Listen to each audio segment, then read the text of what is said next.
A Bíblia é a palavra de Deus. Se alguém falar, fale segundo a palavra de Deus. Aí eu vim abordando semana passada, 2 Timóteo 3,16.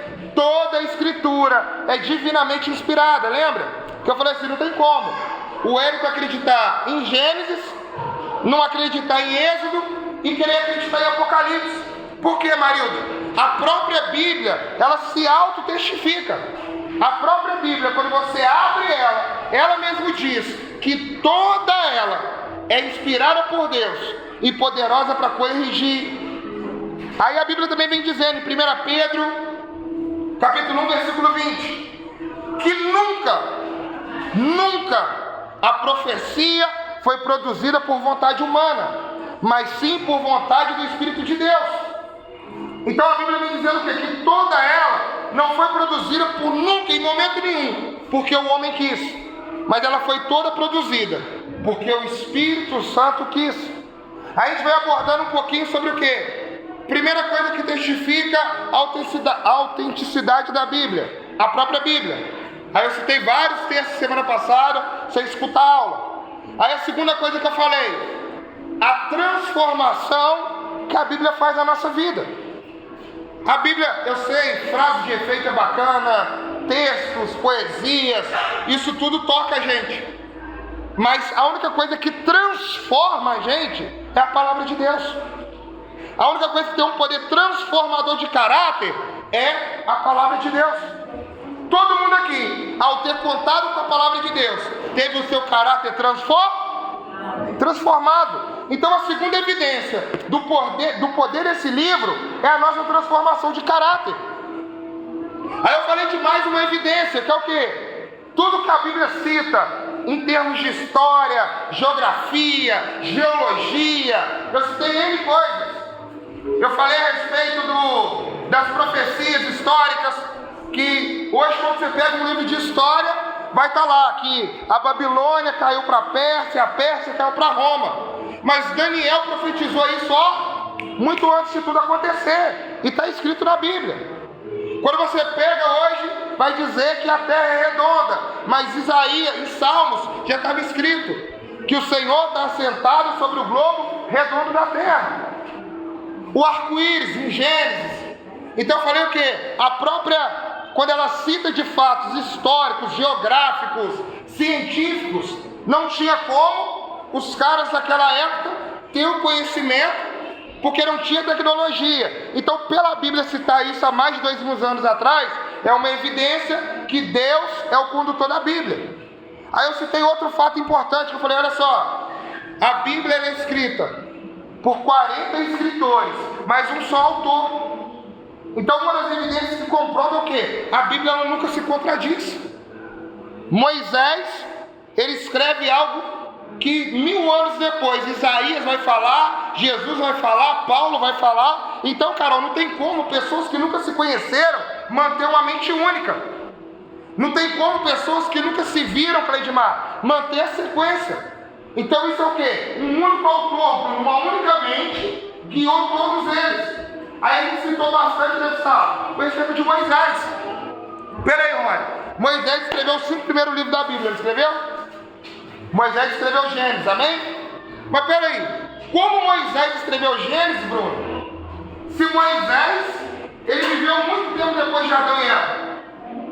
Como Moisés teve a capacidade de escrever que no primeiro dia Deus criou o céu e a terra, no segundo dia ele criou os luminares, até o 6º dia, como Moisés teve a capacidade de descrever a própria morte dele? Porque Moisés, envolvido por um poder sobrenatural, que não é um poder humano, o poder do Espírito Santo, foi revelado para ele tudo o que aconteceu em Gênesis. Moisés não conheceu José, irmãos. De Moisés para José são 400 anos de diferença.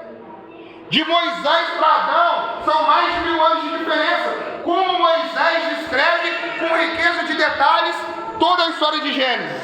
Porque o Espírito Santo de Deus, que é o autor da Bíblia, conduziu ele como escritor. Então o processo de inscrição da Bíblia, Mel, como que é? O Espírito Santo, que eu falei? Qual a palavra que eu usei muito semana passada? Soprou, inspiração. A palavra inspiração, ela significa sopro, teopneutos, Deus soprando. Então a Bíblia, ela foi escrita por um processo de inspiração plenária, inspiração completa. É Deus soprando ao homem o que ele tinha que escrever. Então, como que Moisés sabia tudo que tinha acontecido em Gênesis? O Espírito Santo ia soprando para ele: olha, meu filho, no primeiro dia eu criei isso, Adão comeu fruto, José foi vendido pelos seus irmãos. Isso tudo foi o quê? Deus soprando para ele. E todo o processo bíblico foi assim. Então, eu expliquei bem semana passada. Não houve uma psicografia, que é o quê? O cara ficava lá inerte e ele escrevia a Bíblia de uma forma inerte, Bruno. Tanto é que você vê o quê? A Bíblia ela tem vários padrões linguísticos, porque em cada época um escritor foi usado da sua forma, com a sua linguagem e do seu jeito. Então, como é que o Espírito Santo fazia? A Marilda é a escritora da Bíblia. Marilda, eu quero que escreva que é o homem que foi destinado a uma só morte. Depois disso, o juízo. A Marilda vai escrever. Rony é o escritor do próximo livro da Bíblia. Rony, eu quero que você escreva que é mais o próximo morte mesmo. O Érico, e o Espírito Santo ia soprando. Por quê? Se fosse um processo, Douglas, de que o Espírito Santo viesse sobre a pessoa e ela ficasse inconsciente, toda a Bíblia ele ia ter o mesmo padrão literário. Ele ia ser escrito de forma igual. Mas você analisa pelo livro, você sabe o que Paulo escreveu, o que Moisés escreveu, o que João escreveu, o que cada um escreveu do seu jeito. Mas todos eles, apesar de escrever do seu jeito, toda a Bíblia foi soprada por Deus. Então, para alguém te perguntar, o que você acredita dentro da Bíblia? Então, você vai ter evidências para falar com a pessoa: olha, a Bíblia foi escrita pela inspiração plenária. Deus soprou toda a Bíblia para o homem. Me prova isso. A própria Bíblia te prova isso. Eu te provo isso dentro da ciência. Eu te provo isso na minha convicção que eu tenho, que eu morrerei pela verdade da Bíblia. Eu mudei toda a minha história. Eu fazia coisas erradas. Depois que eu conheci a palavra de Deus, ela me mudou. Então, se você não acredita na ciência, se você não acredita no teopneutos, se você não acredita que Deus soprou, então olha para a minha vida. Olha a pessoa que eu era e olha a pessoa que eu sou hoje, depois que eu conheci a palavra. Então são várias evidências, como eu falei semana passada, eu falei que as pessoas não faltavam, isso eu tenho que estar voltando para várias evidências. Que a Bíblia, sem dúvida nenhuma, ela é a palavra de Deus, que ela é soprada por Deus, que ela é digna de confiança. Como eu disse, Apocalipse, da mesma forma que Moisés teve uma revelação passada, João, há 2000 anos atrás, teve revelações de coisas que ainda nem aconteceram. Então o Espírito Santo, ele soprou para Moisés o passado, e para João na ilha de Patmos, ele soprou o futuro. Porque tem coisas escritas em Apocalipse, Vitória, que nem aconteceu ainda. Salvo engano, Jeremias, tem uma passagem de Jeremias que fala assim: e eu vejo tochas se cruzando. E eu estudando essa passagem, porque Jeremias provavelmente, acredito eu, ele teve uma visão dos carros. Só que Jeremias não sabia o que era carro. Na visão dele, ele falou o quê? Eu vi tochas se cruzando. Então você vê que o cara, coisas que na época de Jeremias não existia, nem se pensava em existir eletricidade. Então você vê que toda a Bíblia, ela é um complexo, ela é uma comunhão de coisas que provam que ela é a verdade, Bruno. Quando a pessoa fala assim: Bruno, pelo amor de Deus, você acredita na Bíblia? Acredito. Por quê? Por causa disso, por causa disso, por causa disso, por causa disso, por causa disso. Mas ela foi escrita por homens, cara. Você já ouviu falar de inspiração plenária? Você já ouviu falar que Deus soprou? Você acha alguma contradição na Bíblia? Se você achar, você me prova. Amém? Amém? Alguém quer acrescentar alguma coisa de semana passada que eu não falei? Pastor, eu achei esse ponto muito importante que eu queria compartilhar com quem não veio. Alguém quer falar? Pode falar. Todo mundo com vergonha? Quer falar, irmã? Algum ponto de semana passada que você anotou tudo? Quer falar? Carol? Então, amém. Vamos continuar daqui então. Beleza, pastor. Aula passada o senhor convenceu, o senhor explicou, o senhor deu 6 evidências que eu posso confiar na Bíblia, o senhor deu 6 evidências que a Bíblia é a palavra de Deus, que eu posso mudar minha vida através dela, que eu posso mudar minha história através dela, que eu posso mudar a minha vida através dela, a minha história através dela, o meu caminho através dela. Mas beleza, eu quero saber de uma coisa, pastor. Como essa Bíblia chegou até a gente? Como a palavra de Deus chegou até a gente? Pastor, como isso? Ah, beleza, Deus falava, foi inspiração, foi isso, foi aquilo, é a palavra. Mas como esse livro de 66, como esse único livro, com 66 mini-livros, 39 no Antigo, 27 no Novo, chegou até a gente? Eu vou abordar uma parte hoje, e semana que vem o Adalberto vai dar prosseguimento, amém? O Adalberto Juiz de Fora, ele é professor de bibliologia, ele vai dar prosseguimento. Eu quero dar uma pincelada geral na parte que eu chamo de apologética, que é o quê? A base da nossa defesa. Primeiro ponto que você precisa entender, vamos lá, raciocina comigo. Cristianismo acontecendo. O canon do Antigo Testamento, presta atenção, o que é canon? A palavra canon significa vara, régua de medida. Então existe o Antigo Testamento e o Novo Testamento, amém? O Antigo Testamento, o canon do Antigo Testamento, ele foi muito mais fácil. Por que ele foi muito mais fácil? Os judeus já tinham a sua crença nos textos do Antigo Testamento. Eles já tinham a sua crença nos pergaminhos do Antigo Testamento. E o próprio Jesus, na sua biblicidade, Gustavo citou um texto magnífico semana passada em João, que Cristo fala aqui, João. Depois você me fala que está escrito no texto, que o próprio Cristo, e eu até não citei no início agora, uma das evidências da Bíblia é o quê? O próprio Cristo, ele dá veracidade que a Bíblia é verdade, amém? Amém? Então o Antigo Testamento, o canon do Antigo Testamento, ele foi mais fácil de validar porque o próprio Cristo, Bruno, ele citava Isaías, ele citava Gênesis, ele citava Moisés. Então o canon do Antigo Testamento foi um processo mais fácil. Compor os livros do Antigo Testamento foi muito mais fácil, porque os judeus já tinham a crença no Antigo Testamento e Jesus ele veio ratificando os livros do Antigo Testamento. Então, os 39 livros do Antigo Testamento, apesar de que, presta atenção, uma classe de judeus e uma grande classe de judeus, eles não acreditam em todo o Testamento, Vitória. Eles só acreditam no Pentateuco. Então, grande parte dos judeus, até no dia de hoje, para eles só existe Gênesis, Êxodo, Levítico, Números e Deuteronômio. Então, tem judeus que eles só acreditam nos 5 primeiros livros, amém? Mas a grande maioria sempre acreditou nos 39 livros. Então, o canon do Antigo Testamento, o livro chamado Antigo Testamento, que está lá, Malaquias, Sofonias, Ezequiel, ele foi muito fácil, porque ele foi formado durante todo um período, e quando se chega no Novo Testamento, Jesus ratifica ele, amém? O Novo Testamento, que é a segunda parte da Bíblia, fala, a Bíblia é composta do Antigo e do Novo Testamento. O que separa o Antigo do Novo Testamento, Douglas? O que separa o Antigo do Novo Testamento? O que separa o Antigo do Novo Testamento? Qual é o marco que separa o Antigo do Novo Testamento? Oi?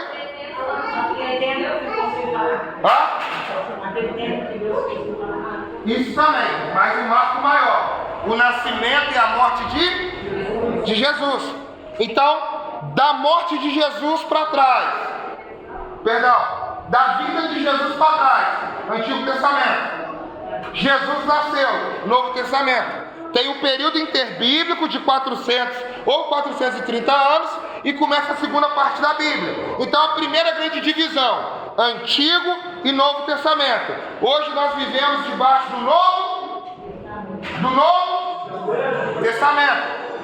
Ou Nova Aliança, exemplo. Você também pode falar Antiga e Nova Aliança, Antigo e Novo Testamento. Então a gente vive o Novo, amém? E nós vivemos o Novo Testamento. O Antigo ele é usado como espelho. Beleza, fechou os 39 livros do Antigo, o que deu um grande problema. Bruno, por que eu vou confiar no Novo Testamento, que ele faz parte da Bíblia, que ele faz parte dessa inspiração? Por que esses livros foram escolhidos? Como que foi isso? Presta atenção. Na época, Carol, não existia... Carolzinha, Ana Carolina.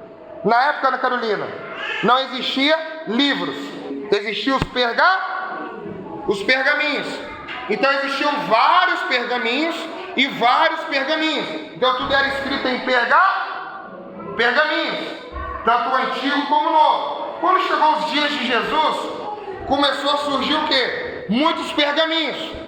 Muitos pergaminhos. Para você ter uma noção, Paulo, ele escreveu diversas cartas. Ele não escreveu só as 13 cartas que estão na Bíblia. Ele escreveu 3 Coríntios. Pedro escreveu mais cartas. Teve N epístolas. Então, peraí, pastor. Se Paulo escreveu um monte de cartas, por que só essas 13 que estão na Bíblia? Você já se perguntou? Você sabia que tem um monte de livro que não entra na Bíblia? Você sabia que tem um monte de livro do próprio Paulo, Pedro, Tiago, João, que não entrou na Bíblia? Por que eles não entraram na Bíblia? Se estavam lá, foi o próprio Paulo. Na época eles estavam discutindo se entrava ou não. Calma. Se foi Paulo que escreveu, por que não entrou? Por que entrou o 1º e 2º e não entrou o 3 Coríntios? Porque Deus não quis. Hã? Deus não quis. Mas como foi esse manifestar de Deus no querer? Não é esse, não é. Mas como? Tá entendendo? Então peraí, você confia a sua vida em algo, você muda a sua história através de algo, mas como esse algo chegou na sua mão? Na aula passada eu te demonstrei que você pode confiar, mas hoje eu quero te demonstrar um pouquinho de como isso tudo que eu falei que você pode confiar foi montado, amém?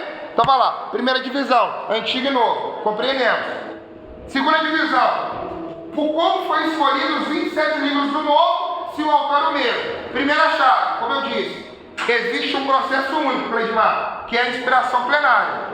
Então Paulo, de 50 livros que ele escreveu, só 13 estavam debaixo da inspiração plenária. Só 13 estavam debaixo da teopneuto, de Deus soprando. Vou te dar um exemplo. O pastor pregando, tem erro ou não? Lógico que tem. O melhor teólogo que você me falar, ele erra. Nenhum teólogo, nenhum pastor, nenhum mestre consegue ser 100% absoluto. Ninguém consegue pregar 100%. Ninguém consegue montar uma pregação sem nenhum erro. Por quê? Eu estou sobre influência do Espírito Santo. Eu busco o Espírito Santo. Pode ver, tem um monte de letra evangélica que tem o quê? Um monte de erro. Eu até brinquei na aula de angiologia que a gente deu. Falei assim, olha, eu amo aquele hino que fala de Alisson Neide, de sinceridade. Eu amo aquele hino, é um hino abençoado, é um hino que toca o meu coração. Já chorei ouvindo aquele hino. Mas é impossível, igual fala no hino, como é que é? Eu envio Miguel para lutar por ti, porque eu sou dono do céu. É impossível, porque Miguel é o príncipe de Jerusalém.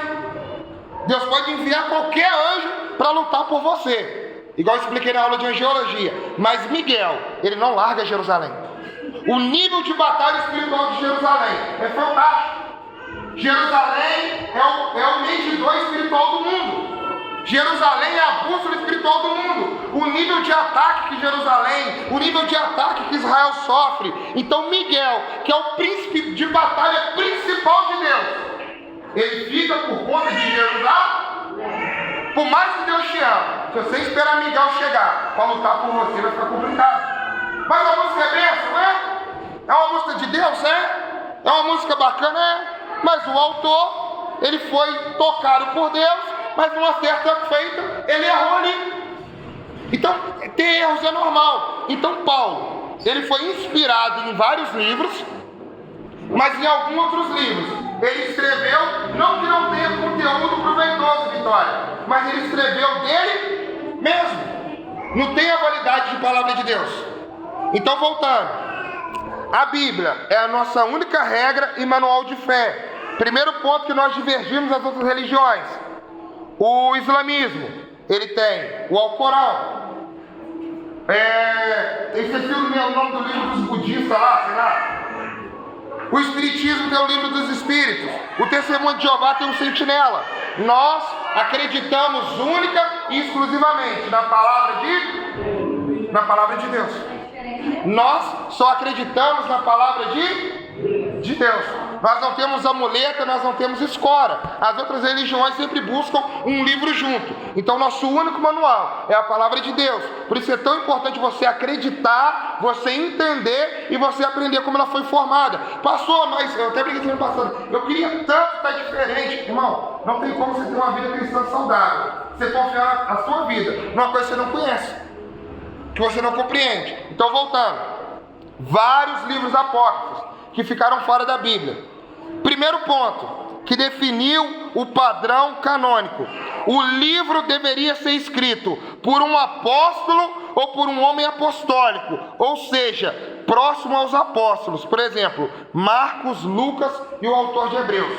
O primeiro critério, Bruno, do canal do Novo Testamento, como eu falei, do Antigo, foi fácil de definir, porque o do Antigo os judeus já acreditavam, Jesus veio e testificou. Só que na época de Jesus, gente, transporta comigo no tempo, virou uma bagunça. Um monte de gente escrevendo carta para não sei quem, carta para não sei quem. Quando você olha, o que é a carta de Timóteo? Paulo escreveu uma carta para Timóteo. O que é a carta de Paulo para Tito? A carta de Paulo para Tito. A carta de Paulo para os Colossenses. Até na própria carta de Filipenses, ou Tessalonicenses, na carta de Colossenses, Paulo cita uma carta que ele escreveu para Laodiceia. E essa carta de Laodiceia não vingou. Então Paulo comenta na carta de Laodiceia, mas a carta de Laodiceia entrou na Bíblia. Então o primeiro ponto, para fazer parte da Bíblia, no Novo Testamento, tinha que ser escrito por um apóstolo ou por alguém próximo dos apóstolos. Olha o Novo Testamento. Só está escrito por apóstolo ou alguém próximo dos apóstolos. Quer ver um livro que não foi escrito por um apóstolo? E é um livro extremamente importante. E lembra que eu falei semana passada que quase ele não entra no canon? O livro de Tiago. Tiago não era apóstolo, mas ele era muito próximo dos apóstolos. E o livro dele, quando estava fazendo o cânon sagrado, quase que ele não entra. Não vai entrar nisso hoje, porque vai dar muita polêmica, mas o livro de Tiago quase não entrou, mas quando eles oraram, buscaram em Deus e confirmaram com Deus, o livro de Tiago entrou. Mas no primeiro momento, o livro de Tiago ficaria de fora. Oi? Mas ele tem um concílio que eles se organizaram a vida. Teve vários concílios. Teve de Hipono, de Niceia, entendeu? Hipono, Niceia, está faltando mais um concílio que teve, tá bom? Teve os concílios. Mas voltando aqui, eu não consigo até explicar o que é concílio. Quem fez parte do concílio, pode botar o pessoal, mas eu não explico. Teve o de Hipono, de Niceia e o terceiro concílio. Então, voltando. Então, o primeiro critério que eles definiram dentro do concílio, tem que ser um apóstolo que escreveu, para cortar a bagunça. Então, todo mundo qualquer Zé decidiu escrever uma carta e falava que foi Deus que mandou ele escrever. Então, peraí, vamos pegar pessoas de credibilidade, os apóstolos. Então, se foi Pedro, Tiago não era apóstolo, Pedro, se foi Pedro, João, Judas, se foi os apóstolos que escreveu ou alguém próximo. Por quê? Exemplo, Cleidmar, Pedro andava com Marcos. Então Marcos não era apóstolo, mas ele era moço de Pedro. Então o que Marcos escreveu virou um evangelho. Porque Marcos era um homem apostólico. Ele não era apóstolo, mas era um homem apostólico. Então o primeiro critério que você pode confiar no Novo Testamento foram pessoas que andaram lado a lado com Jesus. Eram os apóstolos dele ou os discípulos dos apóstolos que passaram nesse primeiro crivo. Pode perguntar. Oi?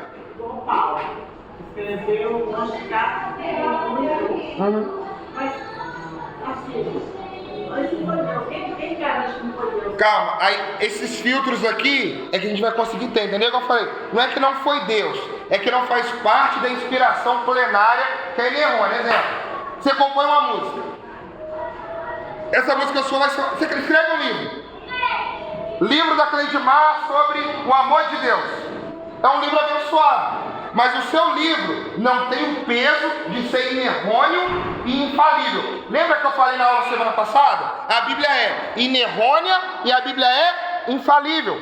O catolicismo acredita que a palavra do Papa é inerrônea e infalível. Então o catolicismo ele acredita na Bíblia, mas ele acredita também que se o Papa falar hoje alguma coisa, tem o mesmo poder da Bíblia. Entendeu? Então por mais que você é de Deus, Cleidmar, a sua palavra nunca vai ter o peso da Bíblia. Entendeu? Por mais que Paulo era de Deus, naquele momento que ele escreveu outras cartas, ele não estava debaixo da inspiração plenária. Pode ver que a Bíblia cita essa carta de Laodiceia e ela não entra. Calma, vou chegar ainda. Então o primeiro critério, a gente ainda está na pessoa. Vamos lá. Pastor, e onde está essas cartas? Calma. Primeiro critério. Vamos lá. Todo mundo entendeu? Então eu posso confiar na Bíblia, porque foi os apóstolos ou alguém próximo dos apóstolos. Amém? Segundo critério de padrão canônico: exatidão doutrinária. O que é exatidão doutrinária? O conteúdo do livro deveria ser doutrinariamente correto, ou seja, deveria estar de acordo com o restante das escrituras sagradas. Qualquer livro contendo heresia ou contrário aos livros canônicos não era aceito e sim rejeitado. Então, peraí, vou te dar um exemplo. O livro de Judite, que está na Igreja Católica, presta atenção, irmãos. O livro de Judite, que está na Igreja Católica, salvo engano, esse é o livro de Judite, se eu estiver falando errado. Eu sei que tem um livro apócrifo que ele relata de uma mulher que ela se prostitui para salvar o povo. Então, como assim? Deus vai lançar a mão de prostituição para salvar o povo? Então são livros o quê? Que eles têm um conteúdo histórico, eles contam a histórica. Quer ver um período que saiu muito livro apócrifo? Nos 400 anos que Deus não falou com o povo. No período interbíblico, saiu um monte de livro apócrifo. Judite, Macabeus, mais que Gustavo? Judite, Macabeus, sabedoria, por quê? Deus não estava falando, então Deus não estava falando, o povo começou a escrever. Então praticamente não, nenhum livro que foi escrito entre o final do Antigo Testamento e o começo do Novo, passou, Cleidmar, porque eles não tinham exatidão doutrinária. Você está me perguntando a respeito de quem define isso? Presta atenção, a Vitória começou a falar. Por que a católica então adotou? Porque a Igreja Católica, esses livros, eles falam sobre imagem, sobre veneração. Foi o termo que usou semana retrasada. Então esses livros apócrifos. Já que o professor fala que a mulher se prostituía para salvar o povo, mas é que se ela deve se prostituir para salvar alguém ou a família, não é errado?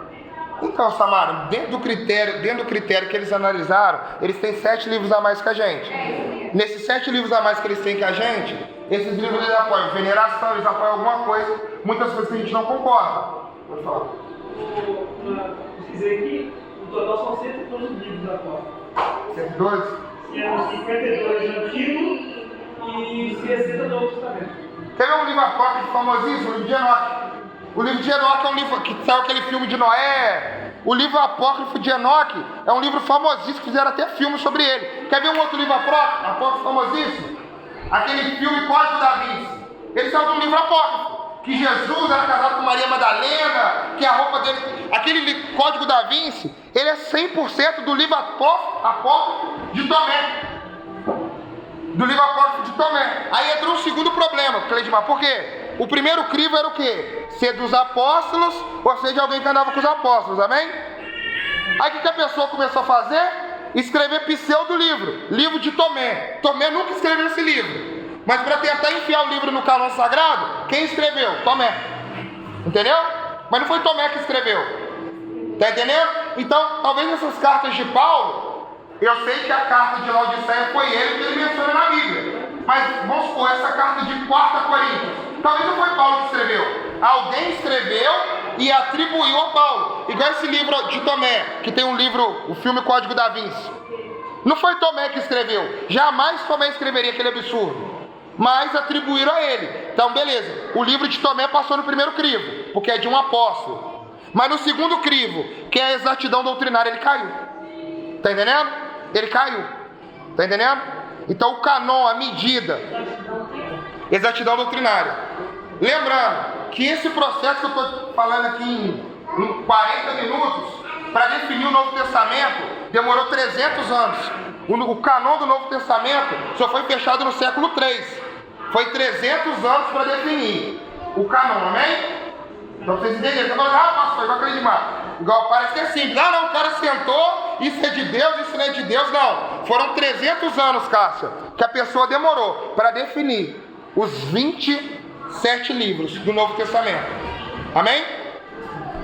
Vamos lá, vamos continuar. Exatidão doutrinária, o segundo crivo. Então tudo que você lê aqui, Bianca, você pode ler em paz, que foi verificado, reverificado, testificado por Deus, pelo homem, pelos líderes, pela oração, pelos milagres.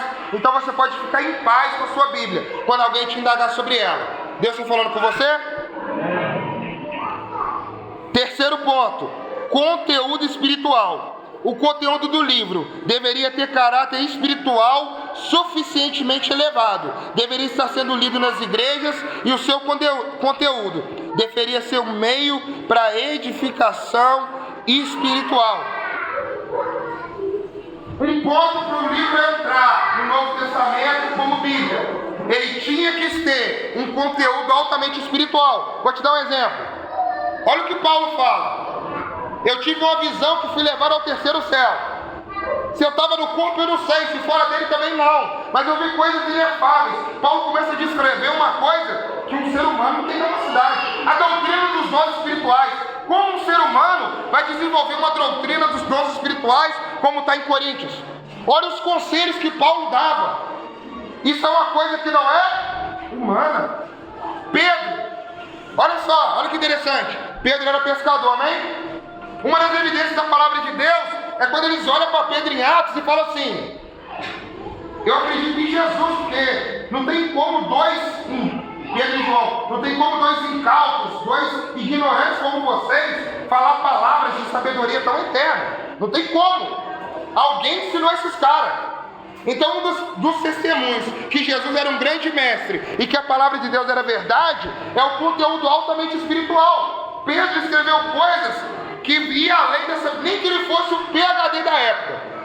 Lembra que eu falei? A sabedoria não habita na terra dos viventes, a sabedoria vem do céu. Então Pedro, como um pescador, na carta, na epístola de Pedro, ele escreveu coisas que nem o melhor rabino da época teria conteúdo para escrever.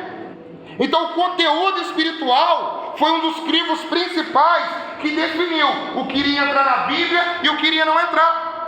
Como eu disse, na época do Antigo Testamento até que não, mas na época do Novo Testamento o negócio virou um auê. O negócio virou uma bagunça. Então os pergaminhos precisaram ser fechados e fechados em 27 livros. Então o conteúdo espiritual. Então o cara passava, primeiro, foi apóstolo que escreveu? Vamos analisar. Segundo, tem exatidão doutrinária. Essa exatidão doutrinária que eu falo, Samara, o que o cara escreveu tinha que estar alinhado com Gênesis, Êxodo, Levítico, Deuteronômio. Tudo que o cara escreveu. Foi por isso, na exatidão doutrinária, que gerou um medo.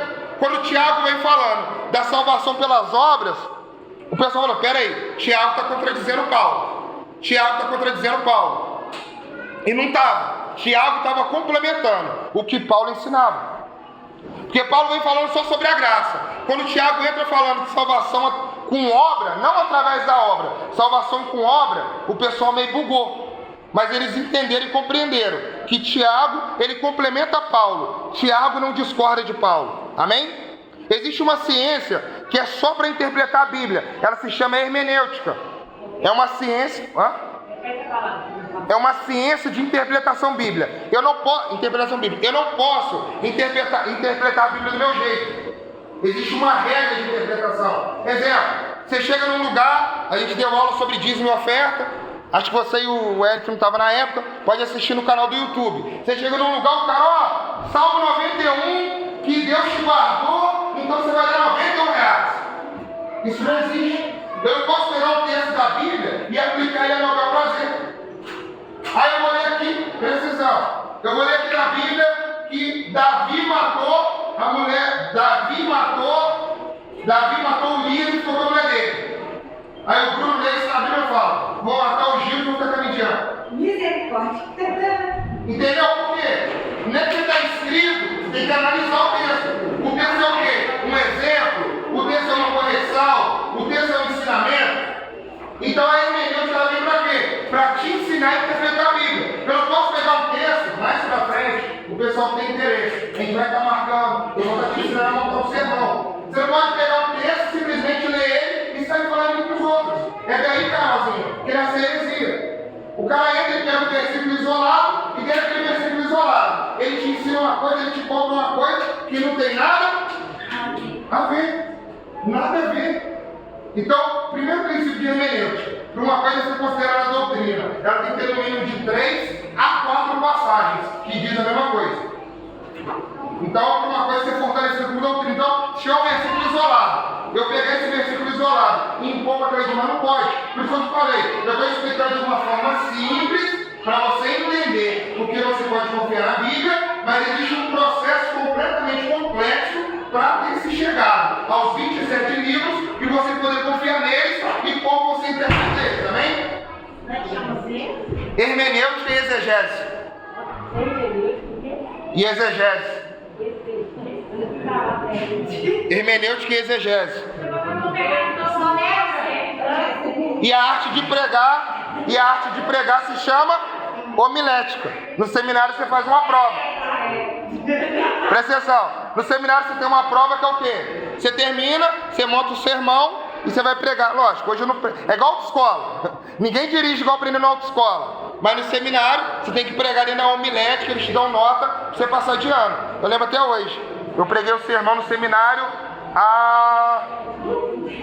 como é que é? A soberba, o veneno da alma. A soberba, o veneno da alma. Aí no seminário eu perdi ponto só no final. Porque ele falou que na minha mensagem eu falei muito sobre humildade também. Então no título ele falou que eu tinha que ter colocado soberba e humildade, já que eu ia falar de humildade também. Então os caras vêm analisando sua mensagem. Deus do título que você dá, Deus do tema que você dá até a última vírgula. Aí a mensagem foi ótima. Só que no título eu acho que você tinha que ter dado um nome diferente pro título. Aí eu falei, não, tá bem, tirou meio ponto. Quem tem uma opinião sobre isso? Hã? Não, hoje a aula é de crítica textual. Não, hoje é aula de crítica textual. Padrão canônico. Vamos voltar aqui. Quanto à doutrina, ao conteúdo espiritual. Então voltando. O conteúdo espiritual, ele vai estar no livro de uma forma completa. Igual eu falei, Paulo, beleza, mas Pedro, não tinha como, Samara, Pedro falar o que ele falou. Então quando os caras foram analisar o livro de Pedro, o conteúdo espiritual dele está completamente, gente, presta atenção, gente. O conteúdo espiritual deles está completamente alinhado com aquilo que precisa. Então vamos lá, primeiro martelo. Semana passada eu te ensinei por que você deve confiar. Alguém tem alguma dúvida por que deve confiar na Bíblia? Alguém que veio semana passada tem alguma dúvida por que a Bíblia é a palavra de Deus? Ninguém, amém? Então hoje a gente entrou. Quais foram os crivos que montaram? Isso que você tanto confia. Autoridade dos apóstolos, exatidão doutrinária, conteúdo espiritual. Quarto ponto, universalidade. O que é o critério da universalidade? Por universalidade, queremos dizer que o livro deveria ser aceito e reconhecido em todas as igrejas e amplamente citado por todo o país. Por mais que se escreviam livros e livros e livros, Mel, como eu disse semana passada, Mel, o Espírito Santo, ele disse que ele não produziu essa profecia por vontade humana. Então o primeiro milagre, 40 homens escrever a mesma coisa, no espaço de 1600 anos. Esse mesmo Deus, ele garantiu que isso fosse preservado. Esse mesmo Deus que criou isso, ele garantiu que isso chegasse até a gente. E esse mesmo Deus, ele testificava no coração das pessoas. Então a maioria desses livros, mesmo sem ter o concílio, Vitória, para definir, a maioria dos livros do Novo Testamento, todo mundo já aceitava isso como verdade. Então a pessoa já testificava no coração dela. Sem o processo da apostolicidade, sem o processo da exatidão doutrinária, a maioria dos pastores da época pegava a maioria desses 27 e falava: esse daqui é a palavra de Deus. Então quando eles foram formar a Bíblia, eles também levaram em conta isso. O que Deus tem falado no coração das pessoas? Então os livros que eram amplamente aceitos de ponta a ponta naquela época eram os mesmos livros. Então foi um critério espiritual que eles usaram, porque foram os livros que mais, Evangelho de Marcos, Evangelho de João, Atos dos Apóstolos, um livro amplamente na época, 1 Coríntios, 2 Coríntios. Semana que vem o Adalberto vai entrar explicando que como a Bíblia foi dividida em que isso não existe, irmão. 1 e 2 Coríntios é um livro só. Quem dividiu, já viu que está escrito na Bíblia? A epígrafe, igual aqui: Deus promete trazer do cativeiro o seu povo, na epígrafe. Então essa formação bíblica toda você vai entender na semana que vem. Amém? Mas voltando aqui. Então esses livros, eles eram amplamente aceitos, Bianca, no mundo inteiro. Então quando os apóstolos sentaram, o concílio sentou, concílio de Trento, lembrei o nome. De Niceia, você falou concílio de? Hipona, e o terceiro, concílio de Trento. Eu tinha esquecido. Então quando eles sentaram lá, nesses 300 anos debatendo, peraí, esse livro aqui não tem como discutir. Esse livro é verdade de Deus, amém? Quinto critério que foi usado para montar a Bíblia no Novo Testamento: a inspiração do Espírito Santo, que é o que eu venho falando desde a primeira aula, que é o ponto principal. A canonicidade é determinada pela inspiração. O livro deveria dar evidência de inspiração divina. Este era o teste final e mais importante.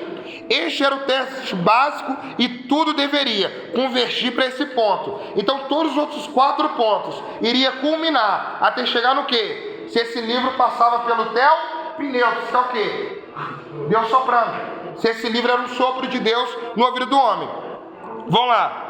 O estudo no Novo Testamento é relevante por razões históricas, as quais explicam o fenômeno do cristianismo, razões culturais, as quais têm permeado a civilização, por razões teológicas, pois a narrativa é inspirada sobre a missão redentora de Jesus Cristo no mundo, sendo o padrão de crenças e prática na igreja. Pode ver que o Novo Testamento, ele gira todo em torno da obra de Cristo. Igual esse livro apócrifo que apareceu de Tomé. É uma história nada a ver com Cristo. Para que isso vai entrar na Bíblia?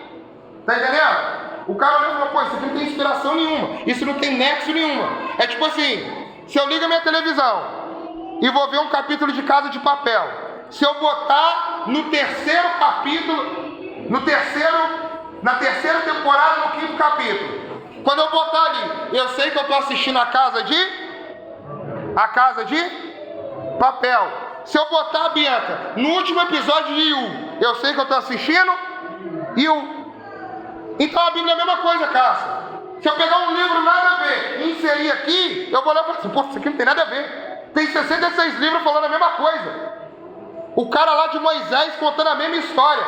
Não tem nada a ver, é a mesma coisa que eu ligar, falar que vou ver a Casa de Papel, colocar em Yu. Se eu não perceber que é Yu, se eu não perceber que é outra série, eu ligo para ver lá na reprise, Domingão do Faustão.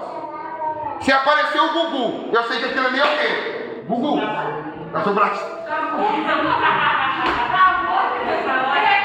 Eu falei reprise. Eu ligo, Douglas, o Domingão do Faustão tem um padrão, não tem? Então, qualquer lugar que eu tiver, que eu ligar, eu sabia que era o Faustão. Se eu ligar e aparecer o Silvio Santos, eu sei que não é um Faustão. A Bíblia é a mesma coisa, irmão. Foram 66 livros dentro de um padrão de inspiração, de fala, de milagre, de história. Se tiver um capítulo diferente aqui, eu vou falar, isso aqui é o Alcorão. Se eu botar um capítulo do Alcorão aqui dentro, eu vou perceber. O livro de Mormon, eu vou perceber. O livro do Espírito, eu vou perceber. Eu tenho uma pergunta. É dentro do tema? Eu acho que sim. É a mesma Bíblia, mas não para uma maneira diferente. Não é a mesma Bíblia. A gente falou sobre isso semana passada. A Bíblia deles é diferente da nossa. Não. Eu até tomei uma da Vitória na época. Sempre foi herege, Douglas. Sempre foi herege, Douglas. Sempre foi. No culto, a Bíblia do Testemunho de Jeová. Primeiro ponto. O Testemunho de Jeová. Presta atenção. O Testemunho de Jeová. A Bíblia dele. Errado. A Bíblia do Testemunho de Jeová. Ele não considera Jesus Deus. Abre João capítulo número 1. João capítulo 1, versículo 1. Nós também vai estar. E o verbo estava com Deus e o verbo era Deus. Com letra maiúscula. Porque o nome de Deus é letra maiúscula. Do Testemunho de Jeová. Vai estar com letra minúscula. Porque Jesus para eles não é Deus. Ela é de tocar, pastor. Todos os brasileiros olha. Então, o Testemunho de Jeová. Não, o Testemunho de Jeová. A Bíblia dele é adulterada. Exemplo, Joseph Smith. Joseph Smith fundou a religião dos Mormons. Joseph Smith Mormons.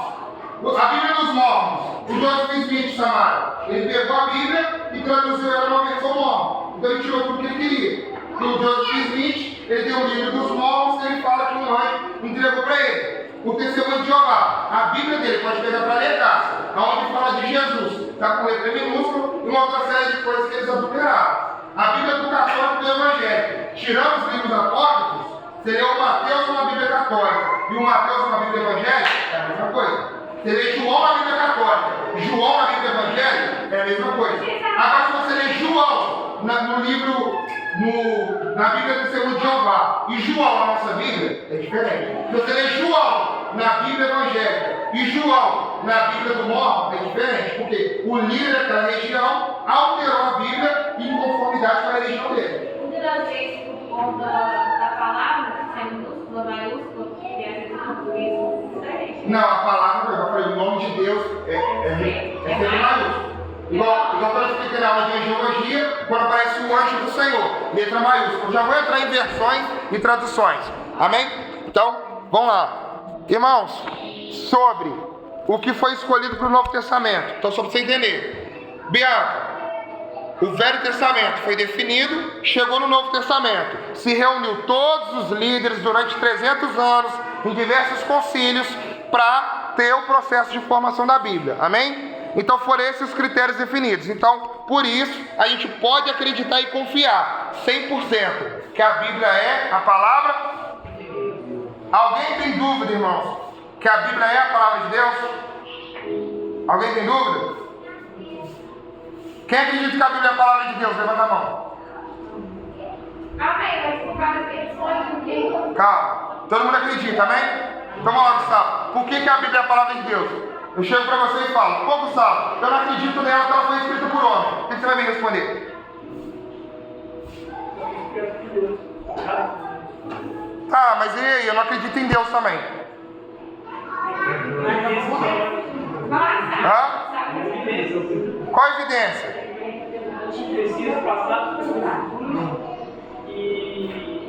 Esse é o ponto interessante. A pessoa, eu não acredito na Bíblia, porque ela foi escrita por homem. Não, peraí. Ela foi escrita pela inspiração plenária, ela tem uma mente única, tal.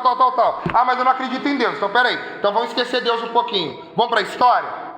Aí você abre no livro de Daniel. Vamos para a geografia? Você abre no livro de Gênesis.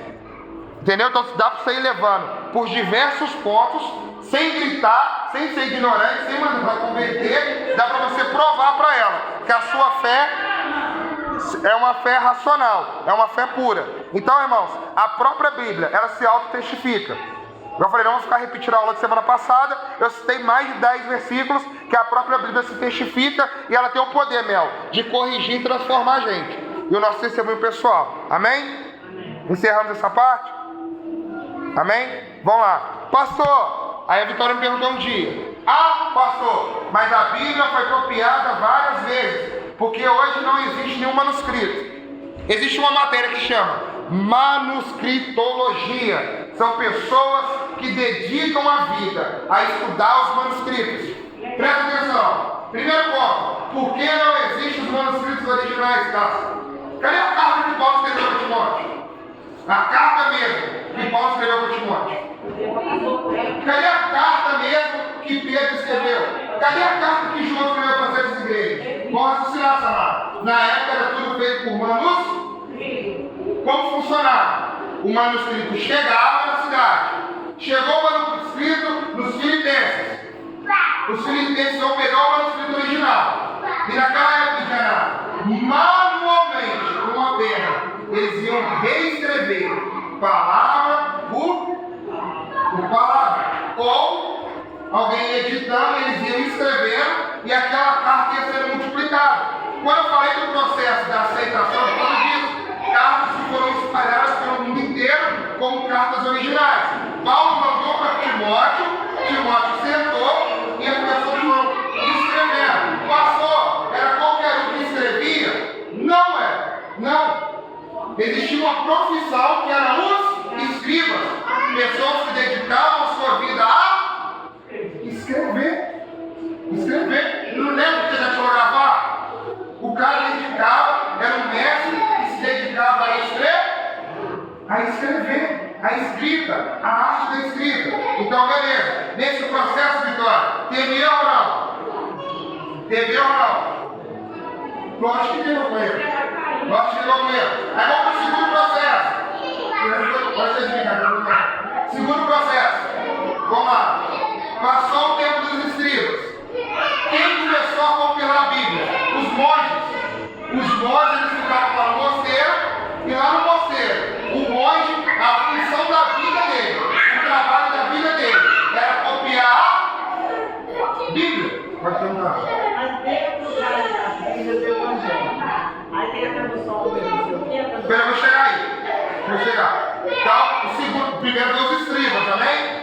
Bíblia foi os escribas, amém? Depois, quem começou a copiar a Bíblia? Foi os monges.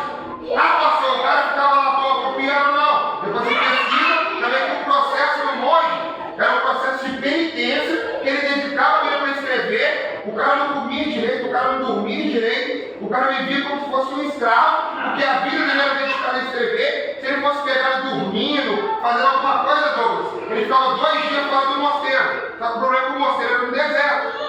Então imagina o cara 2 dias dormindo no frio, no calor do deserto. Então era uma vida o quê? Completamente voltada a escrever. Então, houve-se algum erro? Houve, com certeza. A gente, tá? Você não comia, eu comi direito. Você não comia direito. Você quis beber. Samara, esse comer e beber direito, eu falo o seguinte, ele não tinha uma vida de luxo, uma vida boa. Ele não estava lá, eu falo assim, o monge estava lá, o monge estava lá comendo caviar, tomando Coca-Cola. Não. O monge tinha um voto de humildade, um voto de pobreza, e ele vivia na simplicidade, entendeu? Ele não tinha um luxo de vida. A vida dele era dedicada a escrever e copiar a Bíblia. Voltando. Aí, beleza, Edmar. Teve erro, teve erro. Teve erro. Aí chegamos no terceiro ponto, Bruno. Foi o quê? Quando a Bíblia começou no volta do ano de 1300, houve a maior pandemia do mundo. A maior pandemia não é o coronavírus. A maior pandemia registrada na história. É no ano de 1316, chamada peste negra ou peste bubônica. Durante a peste negra na Europa, 1/3 da população morreu. Então tinha 75 milhões de pessoas na Europa, 25 milhões de pessoas morreram. Então o coronavírus, perto da peste negra, o estrago foi muito menor. Foi muito menor. Por quê? Se a peste negra chegasse em Matias, todo mundo aqui conhece alguém que morreu de Covid em Matias, não é? Vou botar, Matias tem 20 mil habitantes. Deve ter morrido o quê? 15 de Covid? 20? Oi? 60 mortes de Covid em Matias, amém? De 15 mil pessoas, morreu 60. Foi um estrago enorme, não foi? Só que a peste negra, de 15 mil pessoas, ia ter morrido 5 mil. Imagina se tivesse morrido 5 mil pessoas em Matias. Se com 60 pessoas morrendo, todo mundo ficou desesperado. Imagina com 5 mil mortos, amado. Ia ser uma loucura. O que aconteceu com as pessoas? Elas começaram a querer buscar Deus. Só que tinha um problema, meu. Naquela época, a Bíblia era só no latim, porque os monges traduziram a Bíblia para o... E aí tem uma problema assim? Então vamos lá. Primeiro, foi as pessoas da época que reescreveram a Bíblia, amém? Depois, os monges escreveram para o latim. E quando teve a peste negra, todo mundo queria a Bíblia. Então aí que começou o movimento reformador da igreja evangélica, que fizeram o quê? Vamos traduzir a Bíblia para o alemão e para o inglês. Então vamos traduzir para o alemão e para o inglês. Aí que começou a disseminar as traduções diferentes. Por exemplo, aqui o Gustavo tem uma King James, que é uma versão inglesa. O outro tem uma versão que foi traduzida para a Alemanha. Eu lá em casa tenho uma versão que foi traduzida do latim. Então essa diversificação que você me perguntou, ela vai culminar quando cada país começou a traduzir para a sua língua. Por quê? O padre rezava a missa em latim. Quando o povo desesperou por Deus, todo mundo queria a Bíblia na sua língua. Então a Inglaterra e a Alemanha foram as primeiras a ter Bíblia na sua linguagem. Disso foi tendo. Inglaterra, Alemanha, foi indo, foi abrindo. Daí que foi surgindo as versões. King James, uma Bíblia inglesa. Genebra, uma Bíblia alemã, eu tenho ela em casa. Não é que ela é alemã, é em português, mas ela veio com a tradução alemã. Então, Vitória, sim, ao traduzir a Bíblia, no processo de tradução de tantas traduções, ocorreu erro? Ocorreu erro? Quem acha que ocorreu erro? Levanta a mão. Aí eu acho que a traduzindo, no primeiro pedaço do caminho. Aí eu vou te explicar, Vitória. O que é pesado das traduções eu posso confiar. O que houve, na verdade, você pode procurar nos textos, isso não afeta em nada a nossa compreensão. O que houve é o que a Edna falou. Algumas palavras não tinham do latim para o alemão, então trocou a tradução. Mas o conteúdo, na doutrina da salvação, na doutrina da fé, na doutrina da redenção, na doutrina do milagre, isso não mudou em nada. Vou te falar uma discussão que tem. Vamos lá. A discussão não tem. Se aquele texto da Trindade, há três que testificam no céu: a palavra, o Pai, a palavra e o Espírito. Em algumas Bíblias vai ter colchete, porque em algumas traduções está de uma forma ou de outra. Ah, pastor, se isso não fizer parte da Bíblia, a Bíblia tem toda uma doutrina de trindade desenvolvida que não depende daquilo ali. Está entendendo?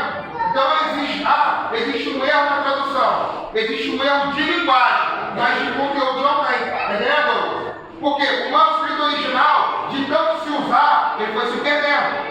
Quanto mais se usava o manuscrito, quanto mais de mão em mão ele ia se passando, ele ia se perdendo. Mas o manuscrito, mesmo tendo sido recopiado e tendo algum erro, esse erro não afeta em nada a doutrina na fé cristã. Os erros que tem de linguagem não mudam em nada, Maria. Ah, pastor, eu estou aqui na minha mão com a Bíblia. Essa não foi a Bíblia igual o Paulo escreveu em Timóteo. Não é igual, mas a doutrina não mudou em nada. Uma palavra ou outra trocou, por exemplo, você pega uma João Ferreira de Almeida e uma King James. A palavra é diferente, mas o conteúdo é? A doutrina é? Numa Bíblia vai estar escrito assim, 1 Tessalonicenses 4:4. Cada um possui o seu vaso em santificação e honra. Na outra vai estar escrito, cada um possui o seu corpo em santificação e honra. Então, mudou a palavra, mas o conteúdo é? Amém? Pode perguntar. Fala.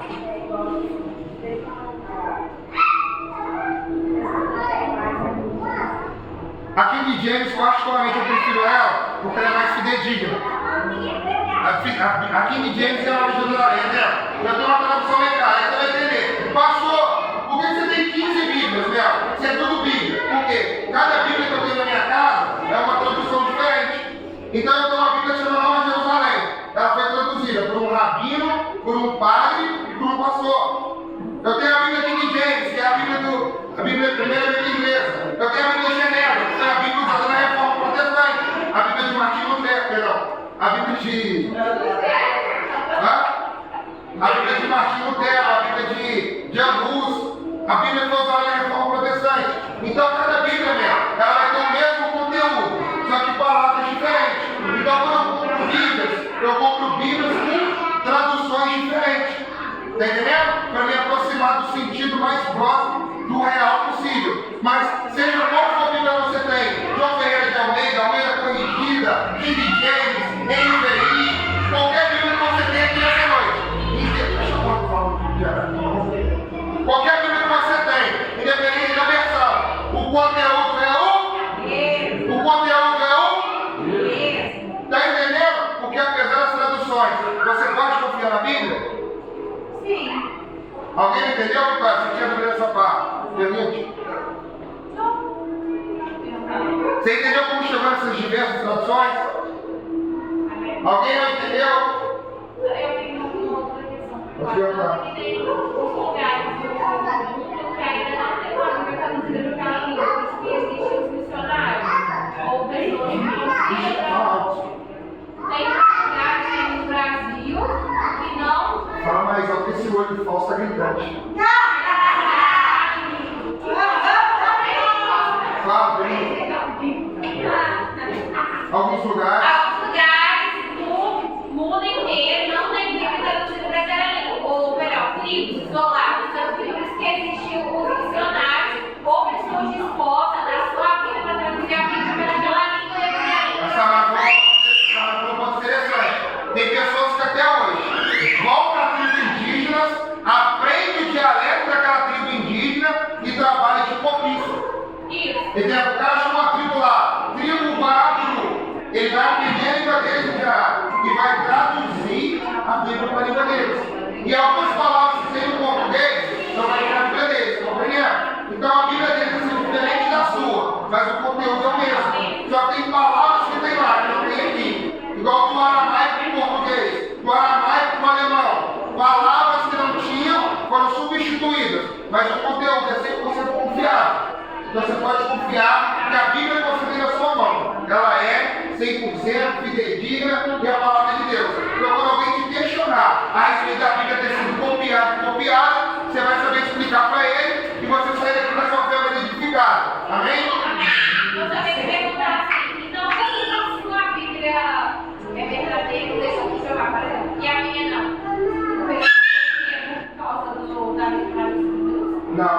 A sua Bíblia, aí é outra religião. Eu estou falando da mesma religião. Nós evangélicos temos versões diferentes da mesma coisa. O testemunho de Jeová. A sua Bíblia é diferente da minha, porque você não acredita no Jesus que eu acredito. Você não acredita no Espírito Santo que eu acredito. Então a sua Bíblia é escrita dentro da forma da sua religião. Então não fala de Trindade. A Bíblia não acredita no Espírito Santo como Deus. O Espírito Santo é uma força ativa. Então a Bíblia dele se usa de uma forma completamente diferente. Então não tem nada a ver. Versão com religião. O Sidney tem uma NVI. A Samara tem uma King James. O Douglas tem uma João Ferreira de Almeida. Estamos com o mesmo conteúdo. A Vitória tinha uma Bíblia do Testemunho de Jeová. Ela tinha um outro conteúdo. É outro conteúdo. Amém? É outro conteúdo. Eu gosto mais da versão da Tamisha, que é legal. Por exemplo, tem uma versão que eu falo para todo mundo. Por exemplo, a Mel não gosta de ler. Aí tem lá, Mel, tem uma Bíblia que chama Versão a Mensagem. Por quê? Ela é muito simples. Ela é muito simples mesmo. A literatura é muito simples, é um português muito simples. Mas teologicamente, ela é uma Bíblia muito forte. Na minha Bíblia está escrito assim: e homem se inflamou contra homem e receberam a sua cara e recompensa no seu erro. Na Bíblia a mensagem está escrito assim: o homem transou com outro homem e fizeram homossexualismo. É a Bíblia mais fácil de entender. É o mesmo conteúdo, só com palavras diferentes. Amém? Amém? Posso encerrar então? Quando tiver?